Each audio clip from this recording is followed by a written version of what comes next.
Thank you for staying with us on Core Digest this Wednesday. I'm joined now by Public Affairs Analyst DIPO OLAYOKU. Thank you very much for finding time to join us today. Good morning. Yes, good morning. Much has been talked about the preparation of INEC ahead this rescheduled election, but let's quickly turn our attention to the security preparation. Yesterday there was a meeting where the security chiefs hinted about the successes that they have recorded thus far in their onslaught against terrorism. But the Chief of Army Staff also hinted that elections might not hold in communities that have been recently recaptured from Boko Haram. He says that of course they have been recaptured, but they have to wait for government reinstallation of structures in those areas. What are your thoughts along this area? Well, as a Nigerian that have been following events in the country for a very long time, as a journalist, then as an adult, it gets to a point where things don't surprise us again in Nigeria. The issue of security has never been this prominent in the history of elections in Nigeria. Yes, we have had a situation in the past where we had some ethnic militia groups threatening elections. I remembered before the 2003 elections, I was a producer of a program on the television station, and the leader of MASOP came on my program one morning and threatened that in his own part of the country that they will not allow elections to hold. He went as far as threatening that MASOP then will make the eastern part of the country in such a way that elections will not hold. I remember vividly that I was summoned to Abuja. The Minister for Information there was Professor Jerry Ghana. I was summoned to Abuja to come and defend this guy's position. So what I'm trying to say in essence is that the issue of security has always been there when you're talking about elections. We have instances when some armed men will just storm election units, cutting away ballot boxes, shooting into the air, and then dispersing voters. But even at that, it has never been this bad that a whole election would be postponed on the ground that the military men could not guarantee security during the elections. Though that one has done, it's an aberration, but it has come, we have witnessed it. But I think a lot of Nigerians will be taken aback listening to the Chief of Army Staff yesterday that elections might not hold in these liberated areas, because the question Nigerians will be asking is, apart from the INEC lapses, which has to do with the distribution of PVCs, that eventually the elections were postponed based on the memo by the NSA to the chairman of INEC that they could not guarantee security of lives and property. That if these elections were postponed then on the ground that the army wanted to face a segment of the country, especially the northeast, and that it would not be proper or appropriate to hold elections, or as some people have suggested, staggered elections, then the question you ask is, why then did they postpone the elections? If it should not be possible, because I remember that some of us went on air that instead of postponing this election, why don't you conduct election in the remaining 33 states? After that, then you can call it a supplementary election or by-election. Deploy all your armament to go and face these 3 states and then conduct elections there. But the government in its wisdom postponed the election on the basis that we should give them 6 weeks. Within 6 weeks, they should have flushed out the Boko Haram. And I remember that even the president in his last media chat categorically stated that they needed this time to flush out so that elections can hold all over the country. So if they're now telling us that elections might not hold in these 3 states, then I think it's just one of those lapses we see in government. And like I said, it will not surprise Nigerians. According to the Chief of Army Staff, places like Adamawa, Yobe have been totally liberated from the terrorists. But what he actually said is that communities that have been liberated, that government structures might have to be reinstalled before elections can come on. Wouldn't you say that this extension for the reason of security has proven the right step at this time for Nigeria? if we want to be sincere with ourselves, there's no way you can justify this extraction because if it has to be on security ground. Because the question some of us has been asking is what we are doing now. Why didn't we do them 2 years ago, a year ago? We knew we were going to hold elections. But they have come, we have postponed elections on the basis of security issues. What we are saying is, now, it still boils down to the same thing we recommended at the beginning. I see. Because what the man is trying to tell us in essence is that the elections might not hold in these 3 states within on March 28. Yes, some of us saw this thing coming. Because don't forget that a lot of the segments of these areas, we have IDPs, that's internally displaced persons. Some of them are encamped in the state capital, some of them are in Abuja, some of them are even outside Nigeria. We knew that it would be difficult for them to even come back home within these weeks. Because don't forget that what took these people out of their their natural habitat, something that Boko Haram would just came by in the night, wreak havoc and disappear and nothing will happen. These people are still living with this trauma. It will be very difficult for Nigerians to convince them that even after we have flushed out Boko Haram, that these guys will not come back again and sneak in the night like Jesus Christ said that the thief comes during the night. So the trauma will still be there. It's still something that is still a very high mountain we need to climb. We saw it coming. So if they are now discovering that that is going to be the likely result, then it is very, very unfortunate. For some of us, it will happen. Would there be any landmark or significant implication of not holding elections in this communities? Nifemi, the constitution is very, very clear in the Electoral Act. Elections must hold latest, not later than 30 days to handover date. Handover date is May 29. That means election must hold not later than April 29. I think that is exactly what is guiding the issue now, so that we don't go into what some people have called constitutional crisis. Unless they want to tell us that they are going to hold the elections before April 29, which still boils down to the same thing some of us recommended at the beginning. Hold the elections in 33 states. You can then keep the result. It happens everywhere. I remember that the last Anambra elections, they didn't hold all the elections in one day because of one logistical problem or the other. They had to the other result was put somewhere, and then they held the other election, they call it supplementary election, the following day. It happened in Imo State in 2011. They held the first election, they said it was inconclusive. The remaining part that they couldn't hold the elections, I think it was 2 weeks after the election. It's allowed. But everybody is working within the constitutional framework that elections must be concluded not later than April 29. And don't forget that it is possible that after the first balloting, we could have a runoff if no clear-cut winner emerges at the first balloting. So they must factor this into whatever they are arguing. Nobody is disputing the fact. They hold the yam and the knife, but they must continue to work within the constitutional framework. All the elections, whether runoff or the main election, must be concluded by April 29. There are pockets of violence that have been reported across the country. Recently, we also reported some sort of violence in Osun State and Oyo State. The recent position of the ICC to prosecute any politician that makes inciting statements at this time. You recall the position of the ICC as regards the allegations brought also against the First Lady by the APC. Would you say that this would help to stem down the trend of inciting political statements by these politicians? Yes, Mr. You will quite agree with me that the Nigerian state have proven incapable of addressing the issue of electoral violence. Because I always search my mind to, if I could get a situation or an instance where somebody was successfully prosecuted for being involved in electoral violence. And I don't think I've been able to come to any conclusion in the history of Nigeria. I can't remember.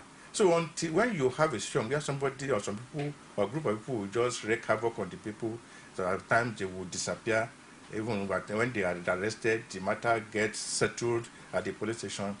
It will encourage people to always want to go that way again. But if ICC has now realized, that's the International Criminal Court, has now realized that there is this and the problem on the part of Nigerian government. And you see, ICC has come to realize that some people under the guise of election use it to perpetrate violence. Don't forget that we still have the case of, I think, Uhuru Kenyatta, what's the name of this Kenya guy, that after the elections in that country, he was alleged to have incited violence that killed so many people. Don't forget, we still have the case of former president of Cote d'Ivoire, Laurent Gbagbo, still pending at the ICC, though his wife has been sentenced to 20 years imprisonment by a local court. There is a need for punishment to stem this trend. Because when you look at it has a lot of implications, electoral violence. One, it makes nonsense of the issue of democracy. Because what do you mean by democracy? Government of the people, by the people, for the people. And before you can talk of government of the people, you are talking of election. That means the people must have installed that government. And if you are talking about election, election must be seen to be free, fair, and credible. And one of the ingredients for free and fair election is that people must vote under no atmosphere of fear or of whatever will happen to them or their lives. But when you have a situation where some people will just come and wreak havoc on the people, people will die because they want to vote, it kills the spirit of the voters. Nobody wants to go out.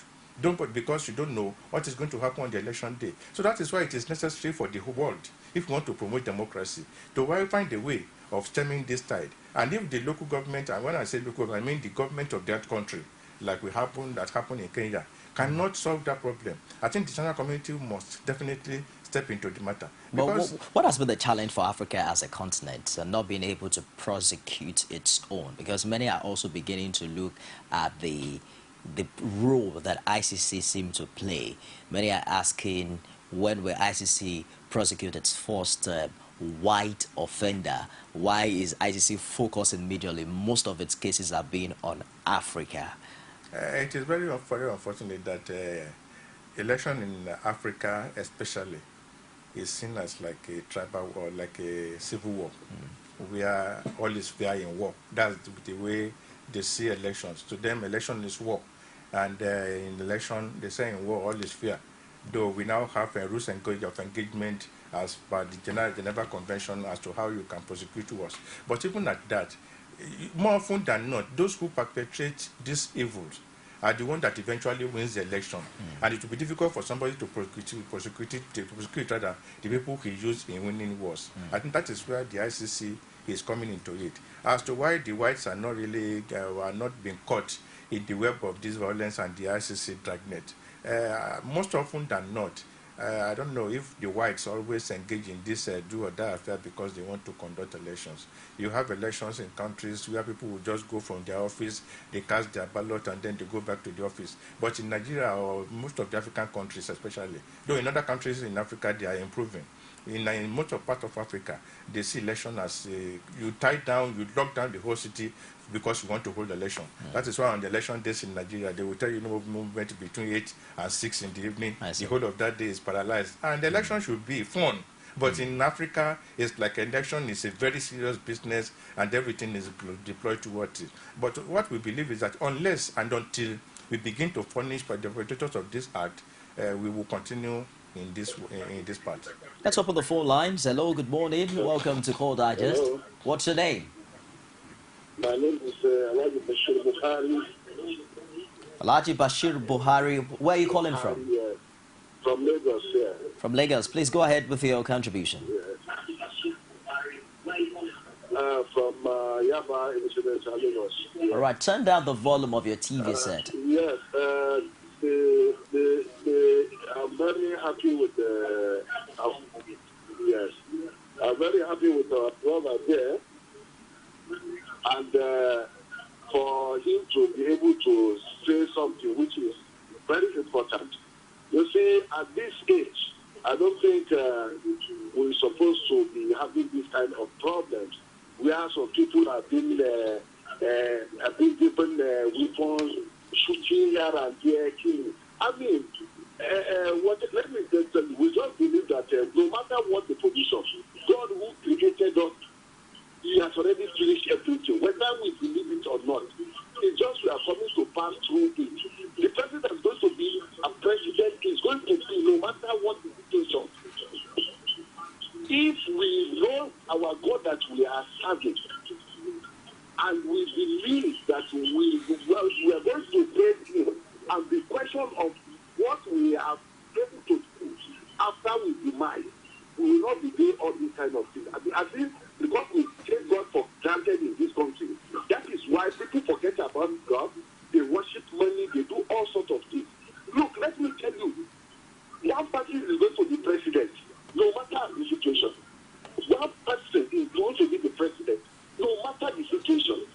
So the best thing is let's be able to understand the terrain. We don't need to fight each other. The important thing is for the country to move forward. Nigerians are tired of killing here and here. You can just see at the political rally, so people are shooting. You don't have care of God. In life that cannot create the thing and just take it and go back to God. Hell will be your end because I'm just telling you, no matter who you are, we better go back to God and sit down and think and reflect back that this world is not permanent. There's nothing permanent here. If you rule for if you like, you can for 100 years. Definitely we go back to God. So people who have spent 2 years to adhere to see that if Nigeria can spend the whole money for the life of Eradua, they can do it. But God say no. We should be thinking and reflecting back to the religion we say we believe in God, we believe in God. At the end of the day, what we are doing has nothing to do with God. It's all right, Alhaji Bashiru from Lagos. Thank you very much for your contribution. We'll take a short break now, and when we come back, maybe we'll consider the role of the God factor in the rescheduled elections. Stick around. Don't go away. Has it been a difficult task for you to purchase exquisite, classic, durable and sturdy furniture that will last the test of time? Here is good news for you. Purchase high-quality furniture for your household, offices, hotels and schools at Prince Interior Furnishing and Furniture Company Limited. Office address, Goshen Plaza, Showroom 28, Kubo Furniture Market, AYA, Nyanya Road, Abuja. Telephone 0803 119 1444 or 09291 7482. Email princeemeka240@yahoo.com. info@princeinterior.com. Website www.princeinterior.com. Purchase your furniture at Prince Interior Furnishing and Furniture Company Limited. Classic, strong, exquisite.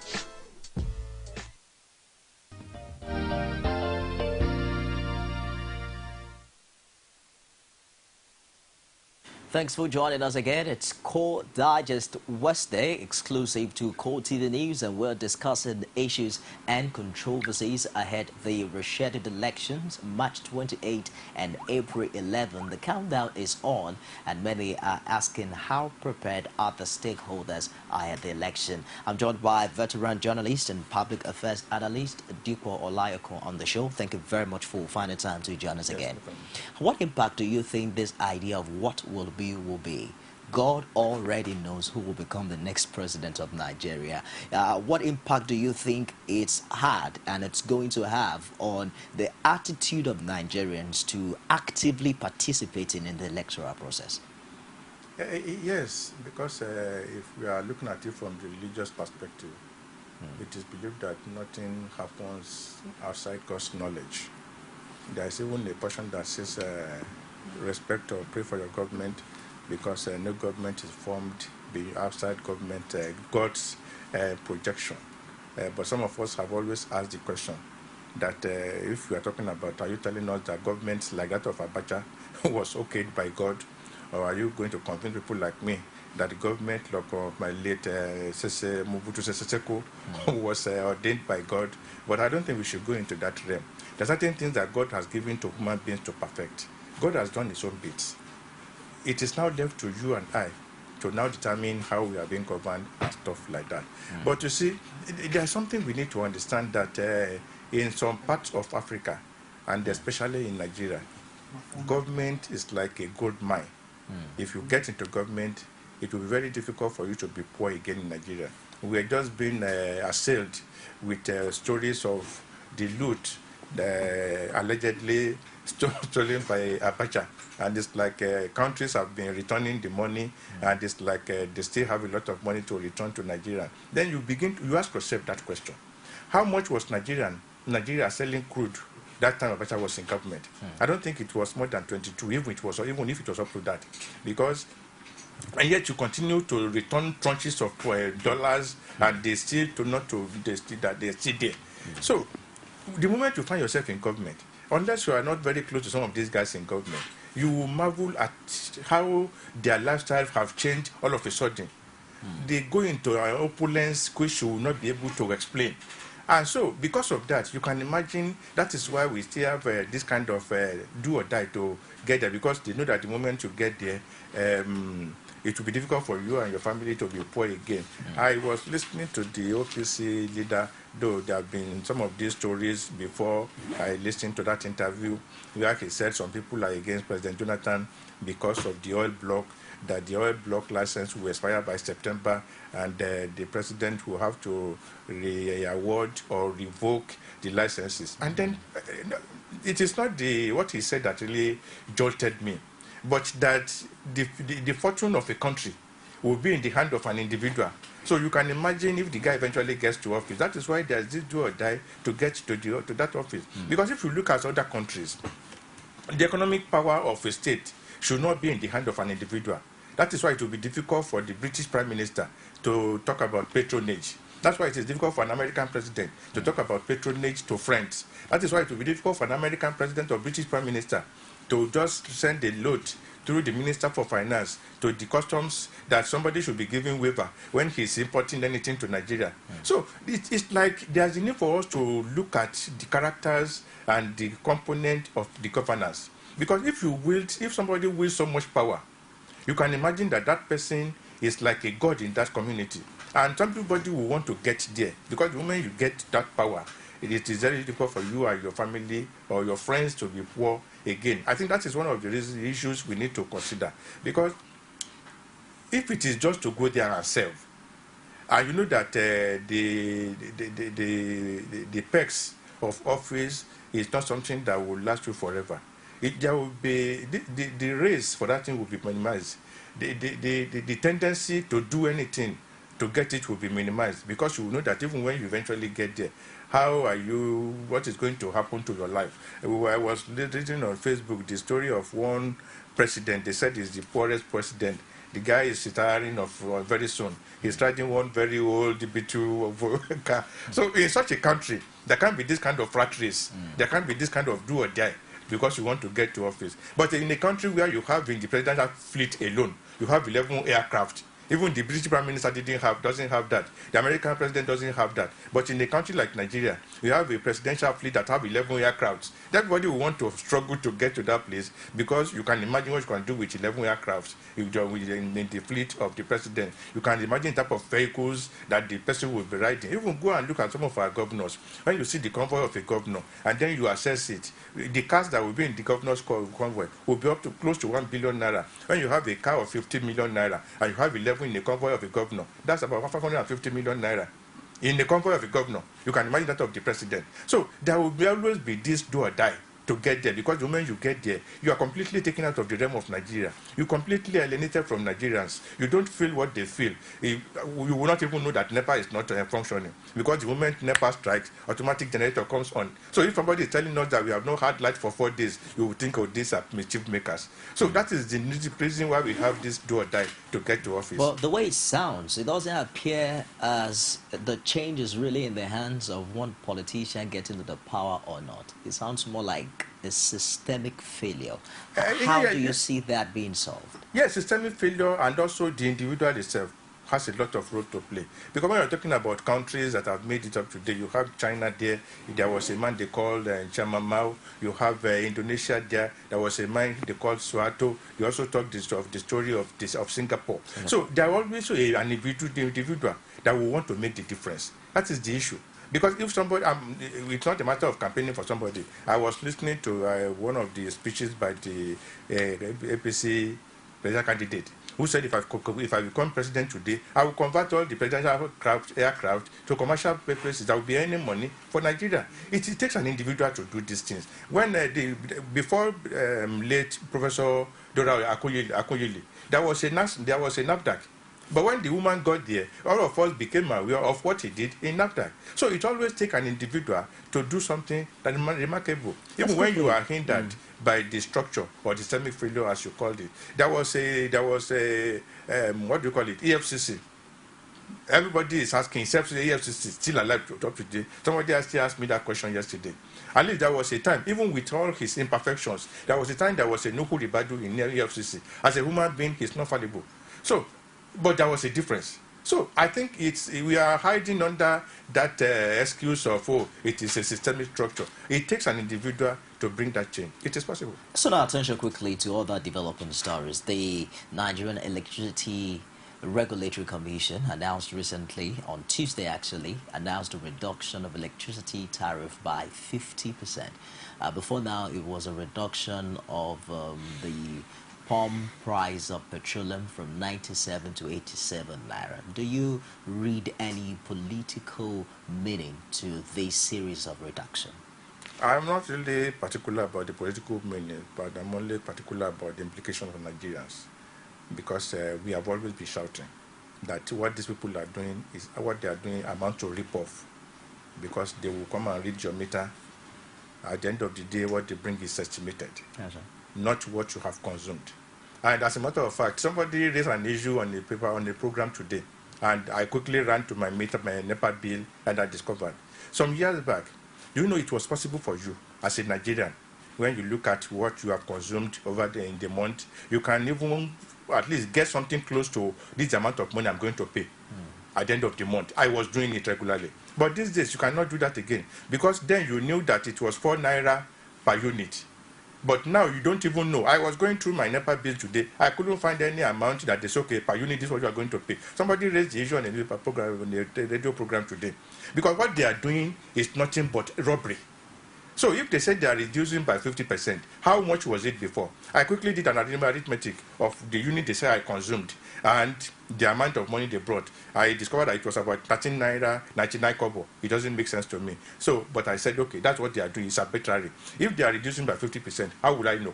Because I don't know as a journalist, as somebody who is always asking questions. I don't know how much they charge per unit today.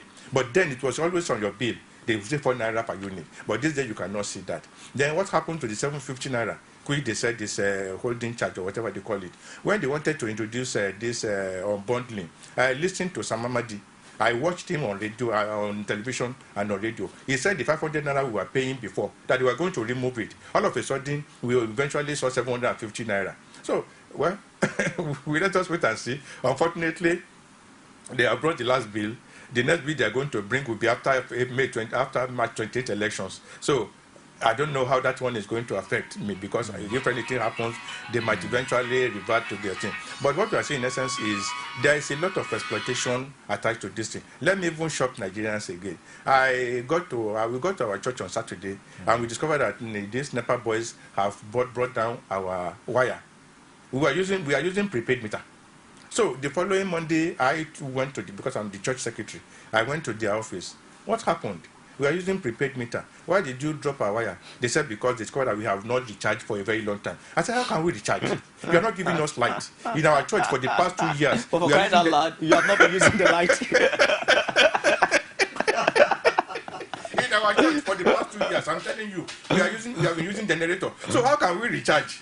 So it is a very funny country that we are in Nigeria. I got an amazing bill of about 37,000 naira for a month where I stay. And I begin to think that even if you give a 50% slash, I'm never going to pay that. But how did we get to this point where we, as a user, because it all boils down to, customer care and things like that, being able to understand what you're being charged for. Do we put that to systemic failure? You see, it is very, very unfortunate that this thing is happening under Dr. Samamadi, because he's a man all of us knew. He was an activist, and when he made the NERC person, we said, oh, perhaps there's going to be that thing. I remember that when Mr. Anesin Dukwe was the chairman of NCC, I don't know if that is the correct appellation, but when he was the boss of NCC, that is Nigerian Communications Commission, they are the one in charge of this telephone stuff. This man was always organizing town hall meetings where people will come. They were taking this thing, because I was involved as one of the facilitators. I was traveling with them all over Nigeria, Jos, Lokoja, and stuff like that. Okay. They were always creating this forum for Nigerians to come and lodge complaints against telephone operators. And these matters will be addressed there and then. You raise the issue, the telephone operators will be there. You raise the issue, any complaint, whether drop calls, either you have been charged unnecessarily, arbitrarily. You raise the issue, he will ask your operators if it is a glow or anything, address it immediately. If they cannot address it immediately, he will give you a timeline. And by that, we were able to bridge the gap between operators. I understand that NERC have similar things, but those who have attended these town hall meetings always come back disappointed because their issues will not be addressed. I remember when the issue of this estimated bill came up, the Minister for Energy or Minister for State, I can't remember, said, well, the only thing that can solve it is go and get prepaid meter. Is that a problem? Is that a solution? Where are the prepaid meters? Samamadi told us, I think in January last year or 2013, that before they take off the new tariff, they will make sure everybody gets prepaid meter. I even mandated those guys that they should give it free to consumers. All of a sudden, demand changed and said, okay, go and get it. But people have paid, the prepaid meters are not available. So there are so many webs of exploitation, and Nigerians are now even confused. Nobody seems to want to complain again, because when you ever complain, you will become anti-government. Let's take this call. Hello, good morning. Hello? Can you turn down the volume of your TV set? Hello? Please turn down the volume of your TV set. Are you there? I'm afraid we lost that. When you call in, endeavor to turn down the volume of your television set so that we can have a crystal clear communication. But most importantly now is how to bridge the gap, because I recall that sometimes in 2013 thereabout, when this issue of privatization came up, Mr. President promised that in the first quarter of the year 2014 that Nigerians will enjoy close to stable power supply. The privatization is underway. What are the challenges at this time? The challenges are just the same problem with Nigeria, because we have a problem of decayed infrastructure, we have problem of insincerity on the part of those who bought, and more importantly, we have the problem of corruption, which is the real bane of the society. And interestingly, some of these guys that are working in PSCN now, they enjoy the state or the old order, and then they will not want any change. Any change. Because come to think of it. Hello, morning. Just a minute, sir. Let's take this call. Hello, good morning. Yeah, good morning. This is Smart Richard. Smart from Richard. Ajegule. Okay. Yeah, please, I want to say something concerning what I'm watching now, concerning the NEPA issue. Yeah, go ahead, please. In Ajegule, yeah. Yeah, this NEPA issue, I think in Nigeria too, we have a lot of problems. We don't normally have light again, and the bill continue to increase, and they bring a permanent bill this time around. I don't think it's a reach meter. For the past 5 years, they don't reach meter. They just bring bill the way they want to bring. And they come to cut your light whenever they like. Without informing you, they'll just cut your light. And this time, he want to meet them.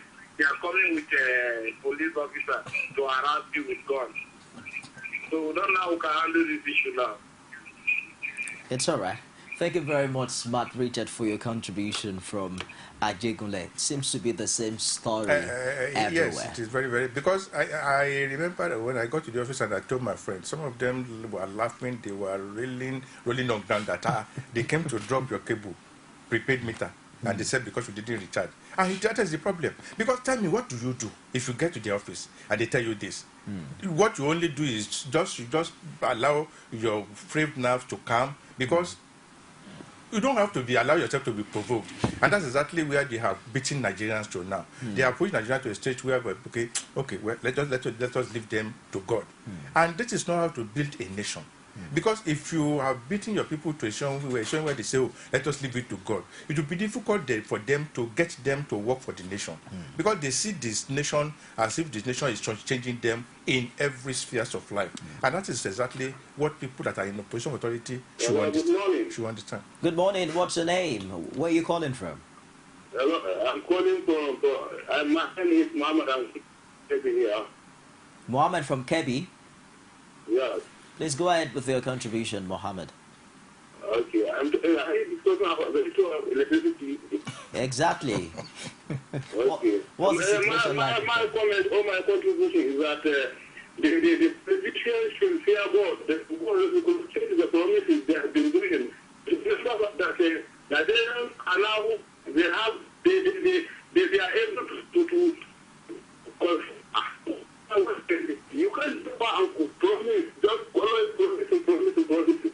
We are able to know that this country is for us, and whoever is trying to take from it, we do go to that person, to people, and we are hoping that the person that is the rightest person, the real person, and fulfill it to go into this government, and the Almighty God help us to do so.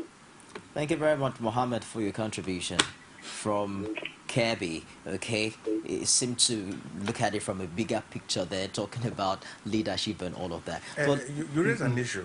The issue of President Jonathan promised us sometimes in July in 2013 that by a social time we will have uninterrupted power supply.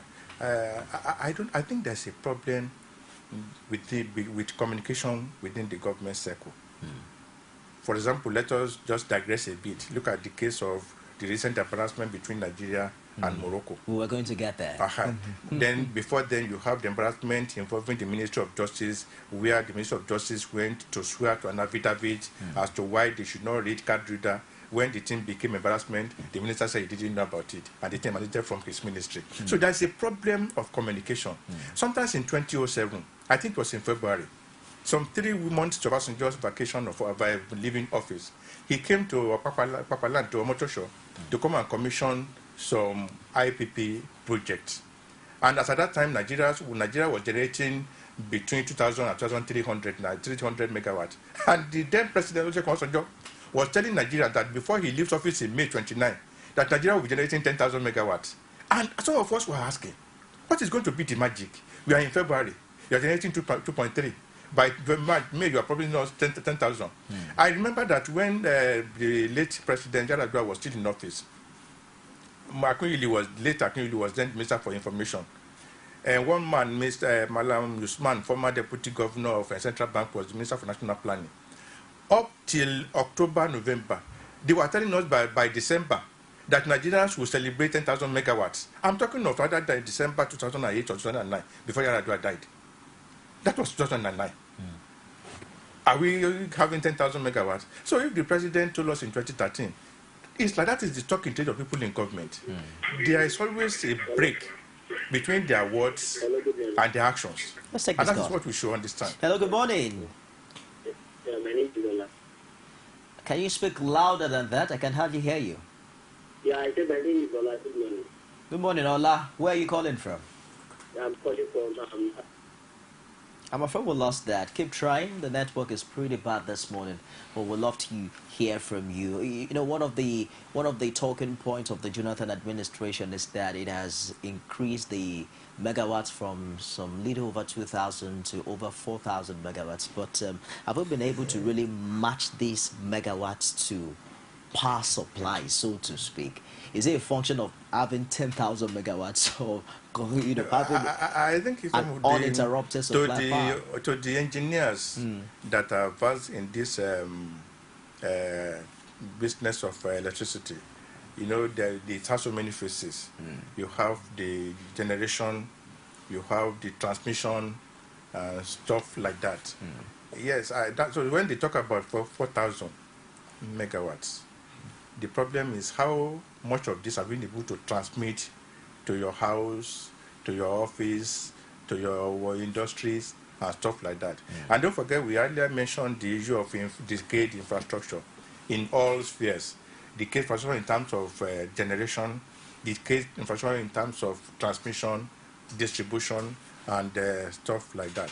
But, you know, when people in government, when they talk at times, because there's a question I've been asking them. When you're talking about we are generating, the question always is asked is, how many hours does it translate to? If South Africans will tell you, they say, oh, we are generating 40,000 megawatts.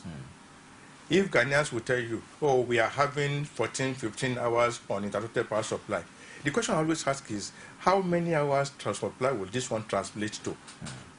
And until we get to that, across we'll the just country. across the country, we'll just be hearing of this, oh, we are generating. And there are so many excuses. It's either they tell you that, oh, we already have the capacity, but there's shortage of gas. Hello, good morning. Please turn down the volume of your TV set. Good morning. Yeah, what's your name? Gio calling from Surulere. I didn't get your name, brother. Gio calling from Surulere. Gio from Surulere, please go ahead with your contribution. Yes. So, you see, sometimes I wonder how this government run their things. I don't know. Why can't they stop those lies? What are they teaching their children? What are they teaching their children? In Surulere, we hardly use light for 2 hours. And yet they come to the television stations saying a lot of things, and I don't know. They just keep saying lies, telling us lies every day, every time. They stop all those things. It's all right, Gio. I'm very, very sure NMC is going to catch up with them someday. Because we Nigerians, we know what we wanted.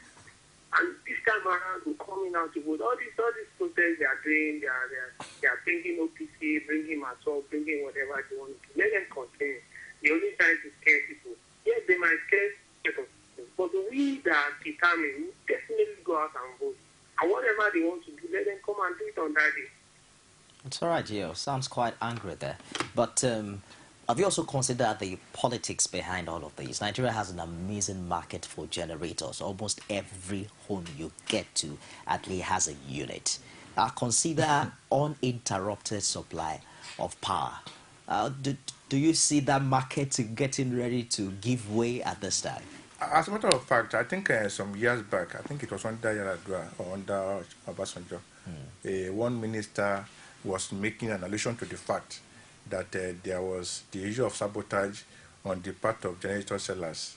That's why we want to be to fix the issue of NEPA. But I will not sit on this chair and be finding excuses for government if government has failed to perform its duties to the people. Yes, if you are very conversant with the ports, I am very conversant with the ports. In fact, my office is very close to the ports, and I know how what we see in terms of generators coming into Nigeria inside boxes. Some people call them containers. And at times you have containers for 50, 60, everything that is in that is that generator. We cannot rule that one out. There's a possibility. And interestingly, those who are the merchants of generators are also the friends of people in government. And so they will not want those business to collapse. But if you look at the issue of government, Section 14 is very, very clear. The function of a government, which is security and the welfare of the people. And if the government or those who drafted the constitution, and if you have studied the constitution, you have seen it as being okay before you come out to vie for either presidency or governorship, I think you owe it a duty to Nigeria. But at times I look at it, let us just assume that either the president or the governor does not have a standby generator in the State House. Do you think we'll still be having problem with NEPA? We won't. We'll have solved that problem. But a situation where the moment NEPA strikes, instant generator comes up immediately. The man might not even know that there was an interruption in the supply of public supply. There's a standby alternative. Because there's a standby alternative, you could just feel, maybe just a fluctuation. And this thing runs for 24 hours, 7 days in a week, 30 days in a month, 365 days in 1 year. If you are telling them that NEPA is not performing or PSND is not performing, the man will see you as a mischief maker. He will see you, oh, don't mind them, those are the few. And don't forget that they are surrounded by sycophants. Don't forget that sometimes last year, the former Minister for Information, Labaran Maku, came out and said Nigerians are enjoying 18 hours of power supply. The president will want to believe, because he doesn't know that there is a like the GO who just phoned that for 2 hours in the 24 hours. So if somebody like GO is coming on here, Labaran Maku will be telling the president, don't mind them. Those are the APC people. They are the opposition. That is the truth. The people in government are so far removed from us. They don't feel our pain. For your information, Labaran Maku is now up there. So that is why maybe if for 1 month the governor of a state decides not to use an automatic generator, the president say, okay, let me feel this thing. Don't put on my generator any moment, anytime NEPA strikes. They will feel it. They will know That there are some situations that in 24 hours, some people might not even have light. In my area, they said they give us 3 days on, 1 day off. In fact, you don't even know the day that you are supposed to be on. And they will still bill. And unfortunately, the bill they will not bill. They will read your meter. They will read it. But what they will bring is estimated, because what they will discover that they have read will not amount to anything. I asked one of those guys one day, I said, come, you guys always read our meter, because you always write it on top of the bill. But you bring estimator, he said, okay, let me tell you. That what they do, sir, he said they will look at the community. How many houses do we hear? Okay, give them 20 million. They will now share the 20 million among those houses. That's what they will bring to you. That is exploitation of the highest order. And you want Nigeria to give their best for your country. That is not how to build a nation. Let's take this call. Hello, good morning. Good morning, anyone there? Keep trying. We have a terrible network here.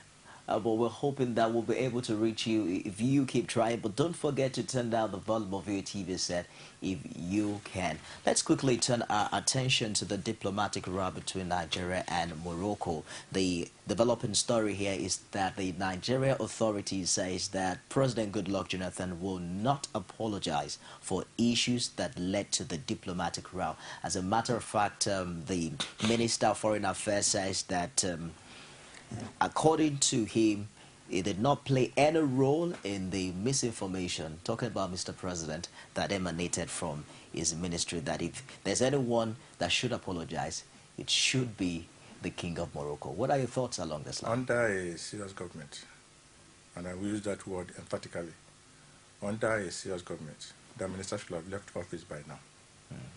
The embarrassment lingered for about 2 weeks.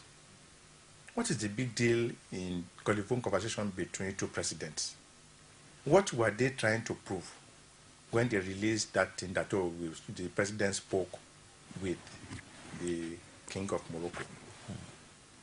To the extent that the Moroccans became embarrassed that they withdrew their ambassador.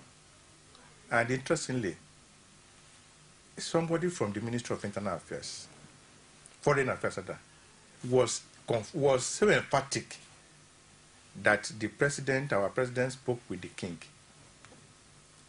And to the extent that those people now withdrew their envoy to Nigeria, the man still insisted from the Ministry of Foreign Affairs that our president spoke with the king. Until those people became surprised, they said, okay, we are going to release the call log of our king to tell you that there was never a time your president spoke with us. All of a sudden, the presidency woke up and said, no, there was never a conversation. But this is Nigeria, anything goes. But they don't know the implication of that thing in the national circle. Because when you have a government that will lie blatantly like that, openly. Just a minute. Let's take this call. Hello, good morning. Yeah, hello, good morning. Yeah, what's your name and where are you calling from? My name is Ola. I'm calling from Apapa Jason in Lagos. Please go ahead with your contribution, Ola. Yeah, talking about the issue, I think the government is not being fair at all. Hello? I'm with you. Yes, we are. Please go ahead. Yeah, I think the government is not being fair at all. And I also believe that even the citizens themselves are even doing more to themselves, because if either the APC government or the PDP government, either they did anything that is wrong to the citizens, if we ourselves can stand up within ourselves, like we have to protest this is not fair. I know the government is going to take us more serious. And talking about my area, because I have to talk about my area, in Apapa along Amukuto Road, every night the police will just be there escorting people. If all these motorists can come down here and, just put a protest, up to them, and the journalists came here and intervened, I know all these things will stop. And even from the federal government too, looking at the FCT being the federal government control and the Lagos State control, you see that there is more development in Lagos than even the federal government control FCT. And I also believe to solve even the issue of this police and all the other stuff is this state policing that that are supposed to be allowed, that each state to control its own police and have the federal one. Ola, I'm afraid we lost that call, but he's talking about the role that people can play in putting an end to all of these challenges. It reminds me of the Occupy Nigeria during the removal of the full subsidy. Does it work after all? No, it doesn't, unless we want to deceive ourselves. Because I'm using this word allegorically. Nigerian government, they are deaf, they are dumb, they are blind. No matter the extent of your noise. They have come to, Babangida was quoted as saying one day, or some time ago when he was president, that he knows Nigeria. They will make noise for 3 days after that every week with everything. That has been the attitude of people in government after government, that Nigerians cannot sustain an agitation. Is it true that we're not that resilient? In Lagos, for instance, all the musicians came together, but the moment they saw tankers, everybody went back home. That's exactly where I'm going. Even before that 1 week expired, a lot of Nigerians have been saying, let us go back to our businesses. Because most Nigerians are daily people that make a living out of their daily sweat. So they cannot afford to go through that pains. And people in government, they know this. And that is why they want to introduce whatever they want to introduce, and they will say, oh, Nigerians, don't worry, after 3 or 4 days. What Nigerians will do is, okay, you're exploiting me in this aspect. 1 or 2, what Nigerians will do is, how do I transfer it to the next person that is to me? If you are the one selling pepper, NEPA has increased their tariff. What you do is additional money on the pepper you are selling. And that's how we transfer it. All of a sudden, it will become like a circle. Now, back to the issue of the minister. Now, that's not even the embarrassing aspect of it. But for the presidency to now say they have asked the ministry or the minister to investigate, because somebody from the ministry actually said the president spoke with the king. And for the president now to be saying he has asked the minister, are you telling me that somebody in that ministry will issue such a statement outside the knowledge of the minister? If that is true, then there's a serious lacuna and lapses in this government. I was trying to say something that happened. Just about 3 or 4 weeks ago, there was an affidavit that emanated from the Ministry of Justice, because somebody went to court to challenge one of the powers of INEC. I can't remember whether to postpone the election or to get the card removed or the card data issue. Somebody went to court. And my media guys reported that there was an affidavit that came from the Ministry of Justice to support that suit. And the Minister of Justice said, we have investigated, it is true, we are going to punish your minister. Are you telling me that such a thing will emanate from your ministry and the minister will not be aware of it? If that is true, then there's a problem with this government. Serious problem. But the problem is, the ball is the court of Nigerians. We have to find a way of solving some of these problems. As for NEPA, or PSCN, they said we have not recharged because that's why they dropped our wire, prepaid meter. And I was asking them, maybe you didn't read the terms and conditions. Can you recharge on top of when you still have units? That's an answer, question they couldn't answer. But Nigerians, we have to continue. This is our country. You are saying you even had units? Many. Because I'm telling you that for the past 2 years in my church, because we only go there on Wednesdays, Saturdays for workers' meeting, Sundays for service. In the last 2 years, there was never a time we used NEPA or PSNet for service. We use generator. So how then can we, and we continue to recharge. So how then, if the units are still there, are we going to recharge on top of units? It's all right. And they have been tossing us around.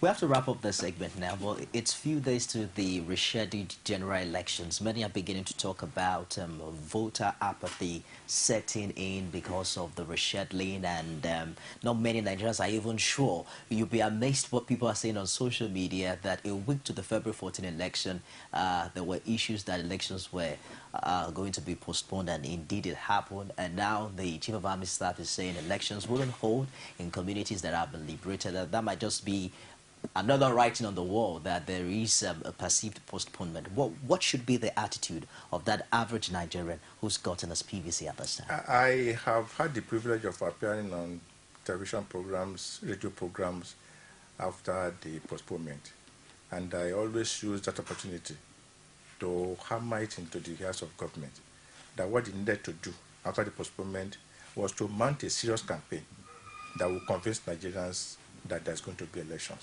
I'm telling you, occasionally when I enter public transport, I just do it. I ask people questions. An average Nigerian doesn't believe, is not so sure about March 28, and that is the danger. An average Nigerian, at whatever level, is not sure of what is going to happen. And that is a very serious danger. So it is not too late. I watched the INEC chairman about 2 or 3 days ago the town hall meeting was beamed live, and the man on his own part was saying, they are ready, which is always usually the sing song. I remember that he told us this some few days before the postponement. But I think they need to do more. When you continue to see signals of people staging protests, calling for the gas removal 10 days to election, and you hear some people in court trying to talk about candidate stuff, I think there's a need for Nigerians. I think it was on you were scrolling something this morning that United Nations insists on March 28. Have we got to that level? That even the international community will not trust us? But whose responsibility is it at this time to rebuild that confidence? You know, so many fronts. Nigerians. It should have been from the front, from the axis of the INEC, from the Ministry of Information, because many Nigerians still believe that this government doesn't want election. A lot of Nigerians have that feelings. So there will have been that sustained campaign from the Ministry of Information, from the National Orientation Agency. And then all these conflicting things we are hearing from people going to court, some organized, some people sponsoring protests to remove the guy. Without sounding rude, how could a serious person be talking about removing the guy now? I was very happy when I read that I think the Catholic Church, or some people, I think it's in the front page of the Nation, said nobody should be talking about removing the guy by now. Yes, God, nobody is indispensable. God forbid if anything happens to him, either in terms of being indisposed somehow, the elections must hold. But for Nigerians to be going on the street, calling on the guy to resign or for his removal, it's a great disservice to this country. And if those people still have something they call senses in them, they should go and sleep and wake up until after the election. Maybe they need to sleep. They should. They might even give them sleeping tablets. Thank you very much for finding time to join us today on Call Digest. Is a public affairs and a veteran journalist who joined us today on the program. We hope that you also find time to join us subsequently. It's always my pleasure. All right, that wraps us on the show today. Don't forget you can watch it again at midnight. It's Core TV News, channel 329 on Star Times. And of course, you can also download the WOWO TV application on your internet-compliant devices. It's WAWOO TV, where you can stream all of our programs live on your devices. You can also watch it again on YouTube. Check it out on youtube.com/CoreTV, Live a Space and News. I am Nifemi Oguntoye. God willing, I'll be back here tomorrow with another exciting edition of the program. Stick around and don't go away. You can now watch Core TV News live from anywhere in the world on our website, www.coretvnews.com. Click on Live TV on our website and watch us live. And welcome to Core TV Primetime Days. To follow us on Twitter, click on Twitter icon on our website. On Facebook, click on the Facebook and YouTube to see all our previous news production. You can also watch us live on YouTube.